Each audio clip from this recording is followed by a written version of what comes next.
Hi, I'm David King, editor and associate publisher of The Collaborative, joined by Katie Cusack, our editor and page designer and all-around music person. I gotta laugh. Exciting.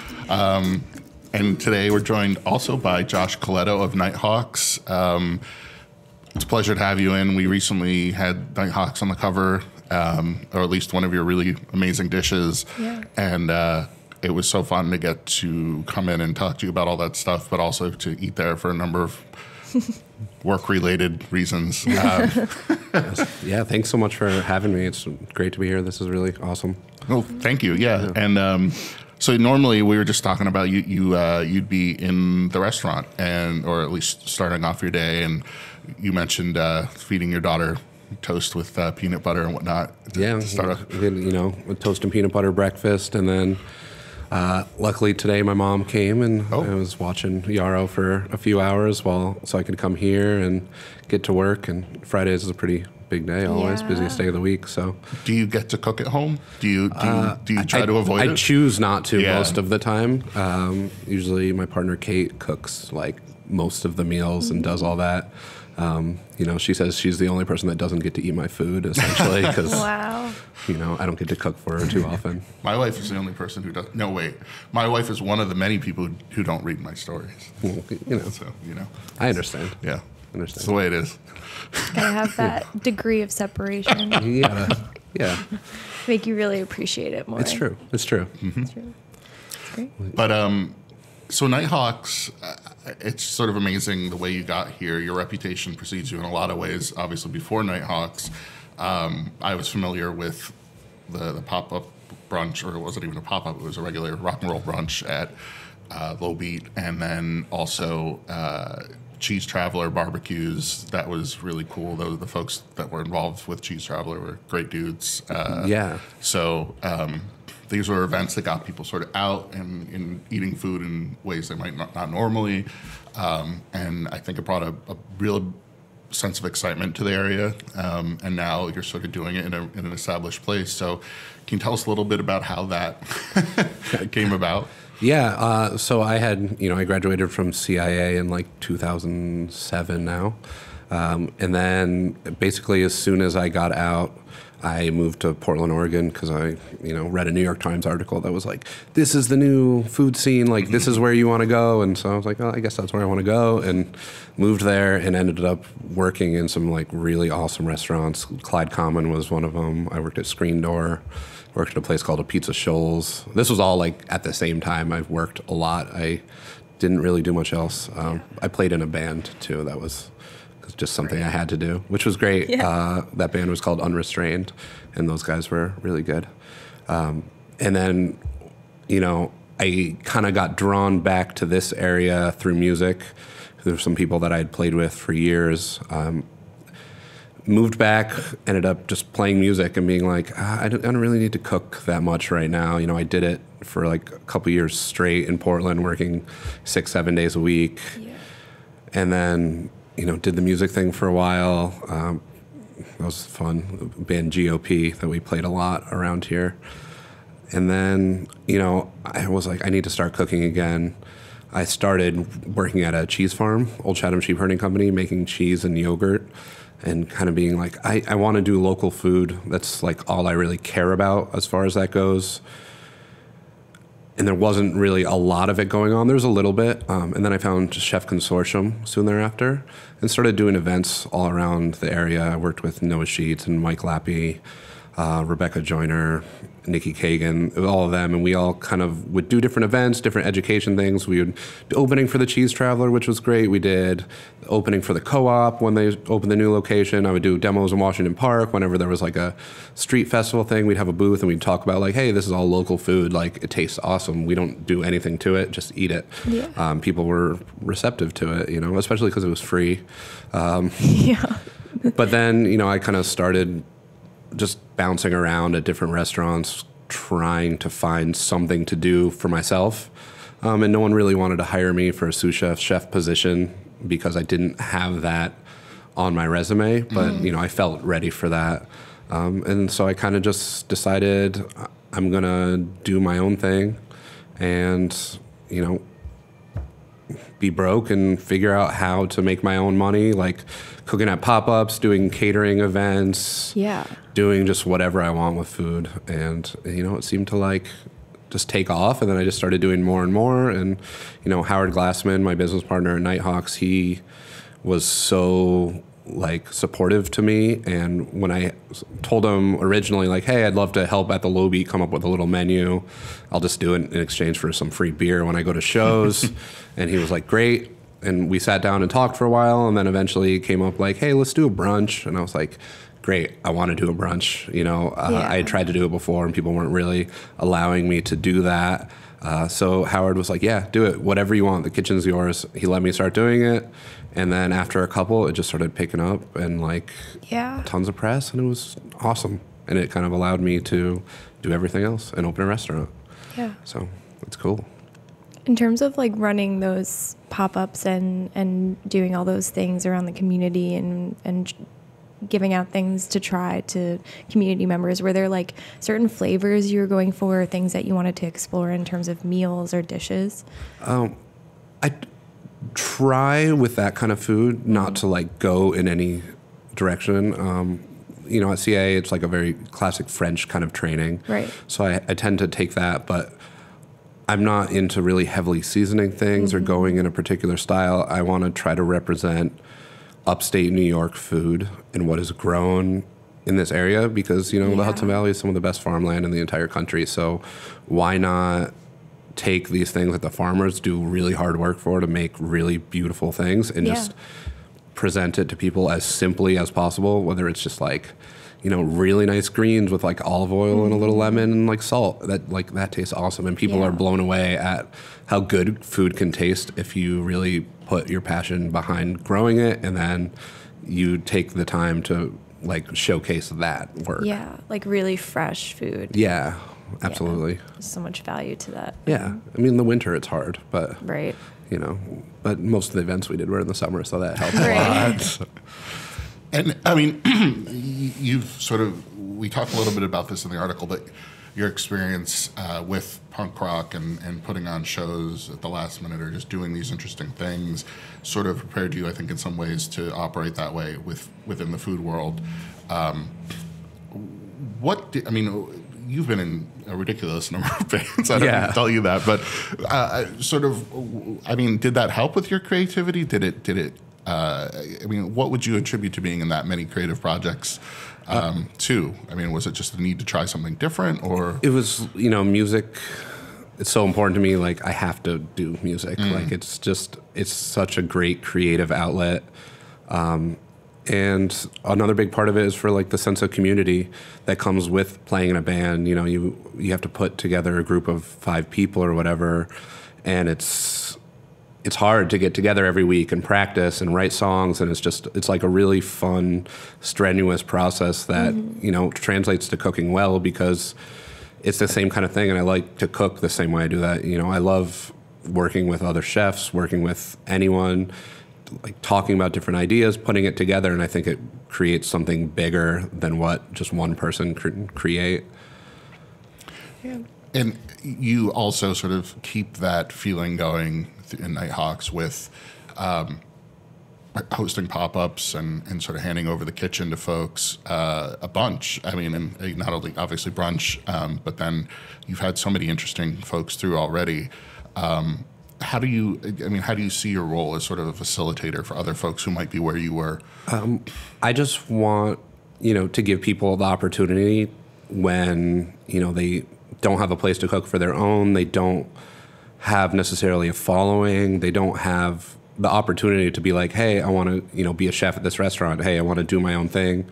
I think it's a good way to bring people in that are talented, because there's so many people that are talented and can do great stuff that just don't have a way to put it out there. So I like to, help them set that up and promote it and get their name out there, and just, we already have a customer base that comes in, so they get like some of my customers, they bring their own customers, and then people try their food and they're like, oh, this person makes great food, and that's cool. So hopefully they'll remember their name and then see them again. Yeah. In terms of like moving to Troy and choosing Nighthawks, like what was it that sort of motivated you to get your own place and like have an established spot? Like what made you feel like, yes, this is a good step for me, and now I feel like starting my own restaurant, my own business is now accessible? It was a while we were working on the brunch. Howard had told me basically at one point, he's like, let me know when you want to open a restaurant. Let's do it. And that, I kind of just kept it in the back of my mind and was like, I don't really want to open a restaurant. I don't want to be tied down to this. Yeah. Like, I worked a ton of different things. I worked with really cool companies. Like I worked with Heirloom Fire, which was super cool. We did like really cool catering and, all my own pop-ups and just having the freedom to do whatever. And then, about 6 months after my daughter was born, I was kind of like, I think it's time for me to like have a home base and like have some, regularity to my schedule, even if it's still crazy. Yeah. But, I think now's the time, and it just so happened that the space that we're at went open, and we're like, let's look at it. And, after looking at it within like a couple of weeks, we had already signed the lease, and we're like, I guess we're opening a restaurant now. And, we had no business plan. We had nothing. We're like, let's just open a restaurant. Yeah. Me and Howard have been in that industry forever. That's all we've ever done, really. So it was kind of just like, what are we going to do? My idea in the beginning was just like burgers. I feel like Troy doesn't have any burger place.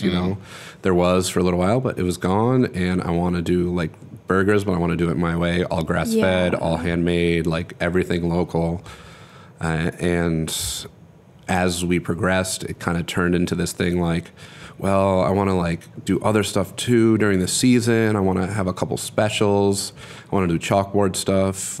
And then it just slowly evolved as we were working on the space. We're like, wow, this is like really nice. I don't know if we should just do burgers because space is beautiful. Like, let's see what kind of experiences we can give to people. And then it kind of formed, and I felt Troy was really ready for that. Like moving, I had lived in Troy a while, moved out to Columbia County, lived out there for a few years, and then moved back to Troy because I missed it. And Troy just feels like a very like real city, like working class and not like bougie in any kind of way. And so I was like, you know what? I think Troy is ready for having this kind of food, and I think people are going to be really open to it. And so far, it's proved like Troy is an awesome choice. Absolutely.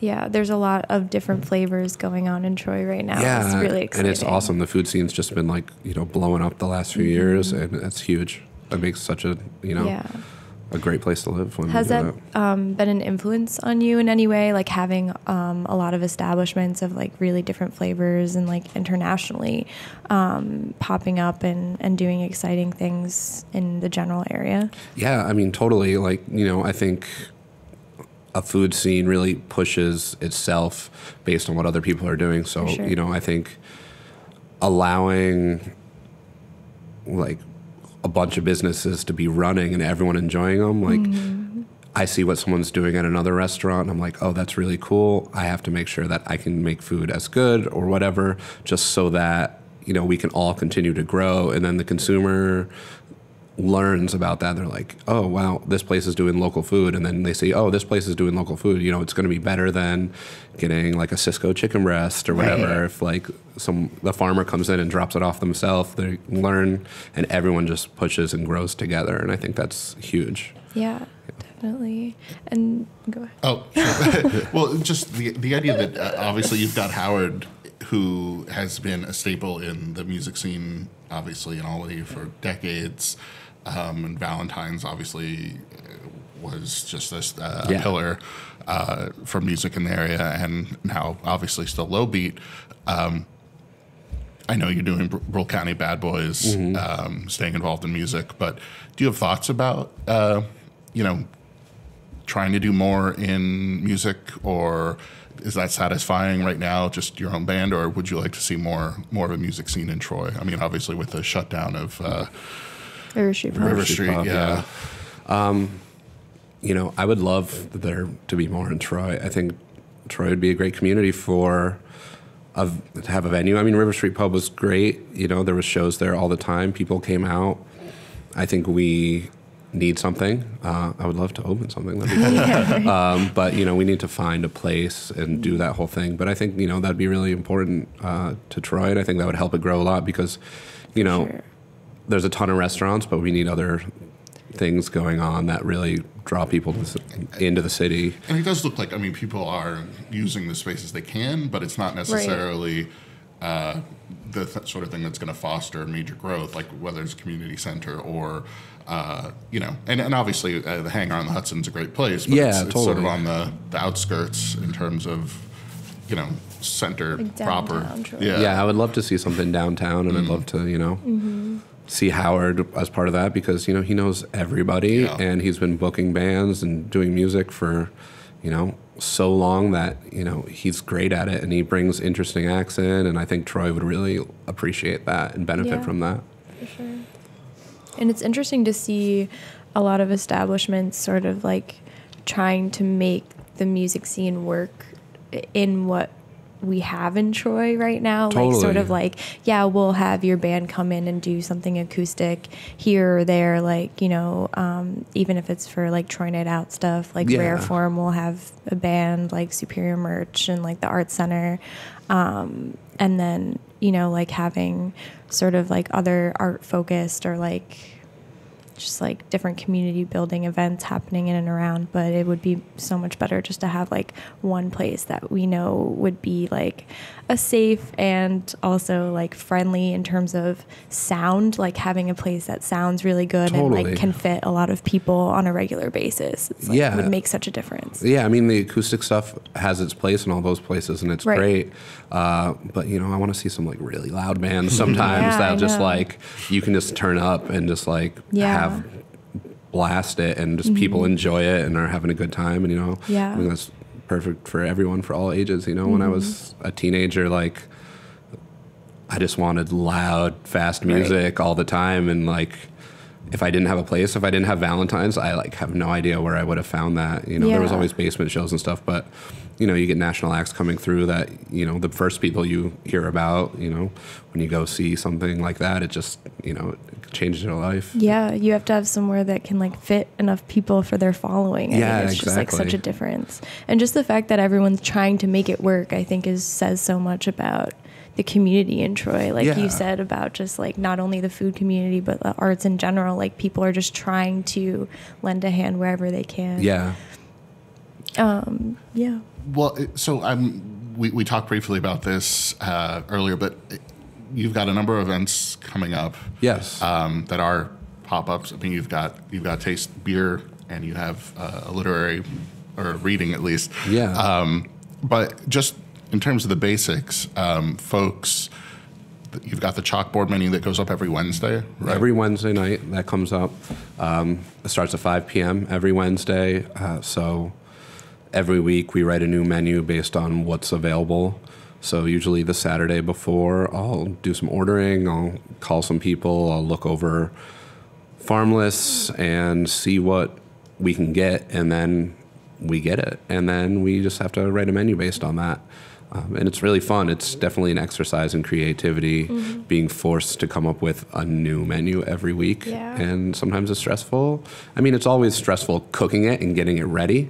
But like coming up with a menu sometimes is really hard, and you just don't feel inspired, especially in the winter when it's the same thing for several months where you're like, I don't know how many more ways I can cook a squash or like a potato.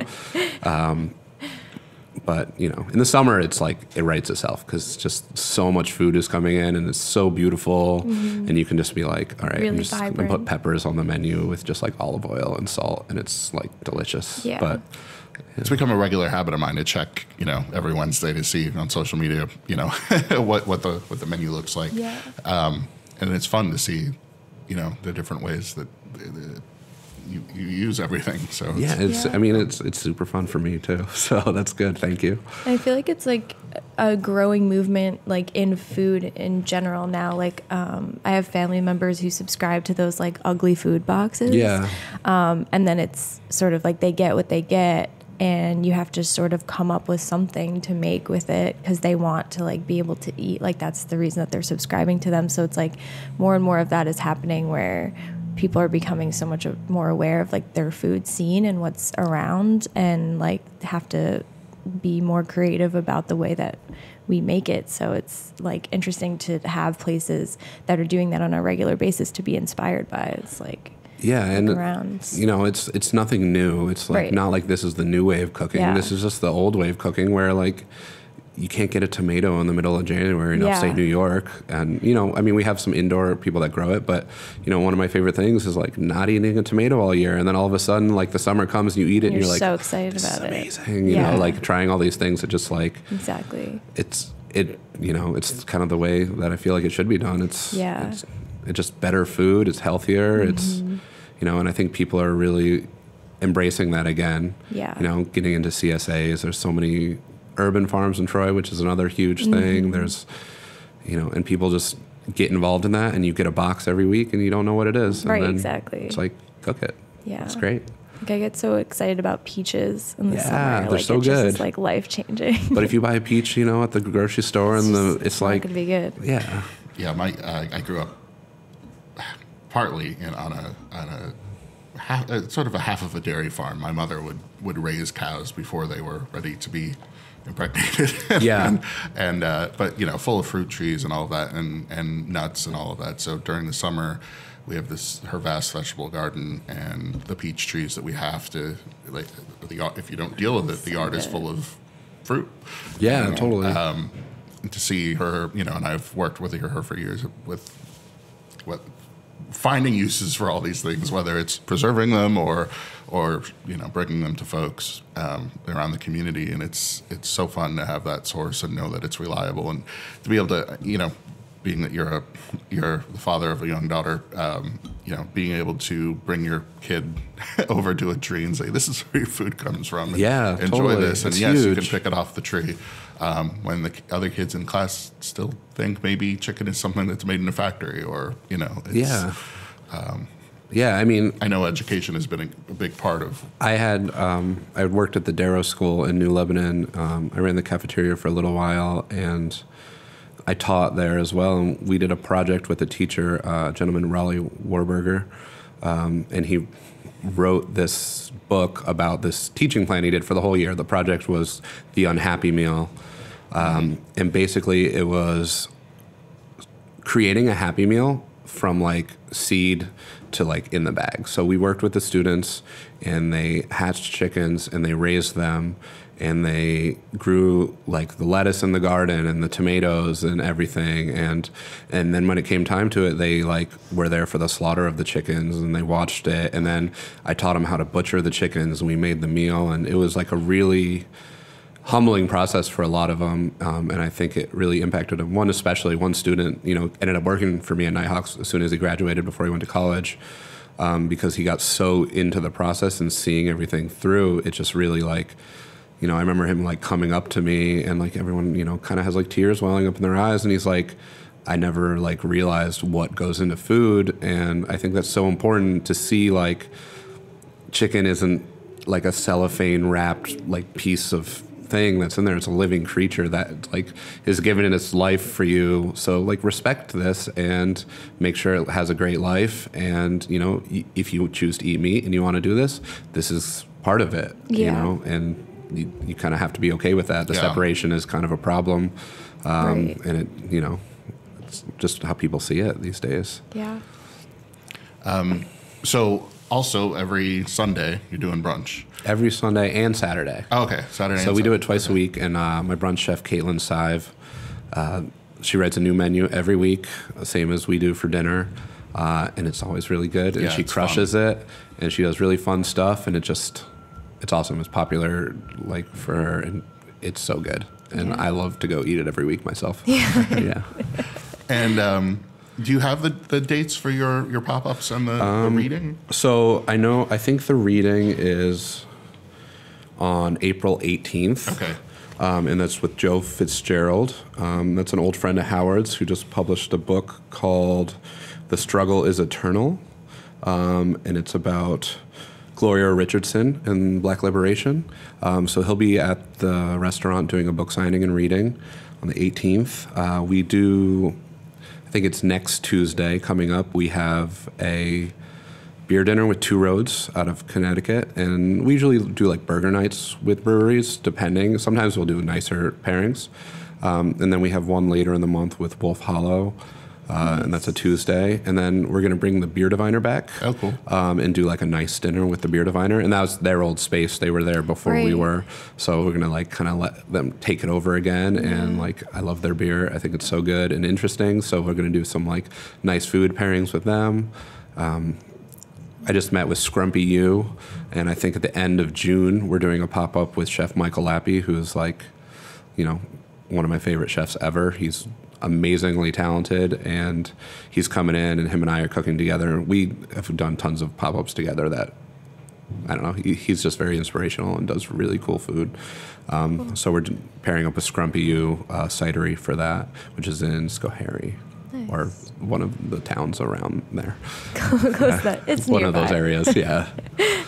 So one of the things I wanted to ask you just finally was, you know, I see a lot of chefs doing these trips to Italy or trips to wherever and these food tours and things. Yeah. Have you considered doing something locally with bringing folks to where your food is coming from and giving them, a, you know, like obviously you visited these places, you're in touch with the farmers all the time. Do you think there's value in that, in making people more familiar with? Yes, and I think that would be really fun to do. Yeah. I would have to figure out where to find time to do that. Right, That'd be the hardest part for now. But I think that'd be awesome. Is you know, I think people really appreciate seeing farms and meeting farmers and like seeing like how hard they work doing all this stuff, because it's so much work and they work so hard to really feed us all. And you know, they're the people I really look up to for that. Well, thank you so much for coming in. Yeah, thank you so much for having me. This is awesome. So Nighthawks in Troy. And you should visit the website because you guys put up some pretty awesome pictures of all the stuff that's coming up and the chalkboard menu. And, the best way to find out about like our menu every week is Instagram, probably. Yep. Nighthawks Troy. And then Facebook, I'm not as good about that. I'm in charge of like the social media stuff, and it's not my specialty, but I try to do the menu every week, at least a couple times a week, so people see what changes come and everything like that. Nice. And yeah, hopefully we'll have a good website at some point. I have a hard time with that too. That's tough. Instagram's good. Instagram's great. It's where we're all living now anyways. So. Totally. Well, thank you so much. Yeah, thanks guys.